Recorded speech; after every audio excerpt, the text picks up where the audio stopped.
খবরের শিরোনামে থাকেন অভিনেত্রী সাংসদ নুসরাত জাহান ও তার স্বামী যশ দাশগুপ্ত। ব্যক্তিগত জীবন থেকে রাজনীতি বিগত কয়েক বছরই বারবারই চর্চা এসেছেন তারা। ফের আলোচনায় জুটি। প্রশ্ন উঠছে, এবার কি পর্দার মতো বাস্তবেও একে অপরের সঙ্গে আড়ি করলেন? আসলে এই গুঞ্জন ছড়াতে শুরু করেছে কারণ একে অপরের ইনস্টাগ্রামে আনফলো করেছেন তারকা জুটি।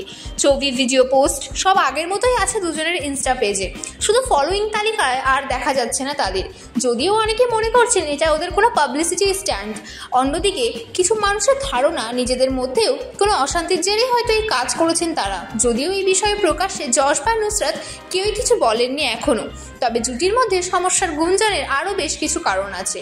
যশ তার ইনস্টা স্টোরিতে একটি ইঙ্গিতবহ পোস্ট ভাগ করে লিখেছেন, যেখানে লিখেছেন, সবশেষে তোমার কাছে শুধু তুমিই থাকবে। এছাড়াও বড় ছেলের সঙ্গে সমুদ্র ভ্যাকেশনে গিয়েছেন তিনি, যদিও ইমোজি দিয়ে ছেলের মুখ ঢেকে রেখেছেন তিনি।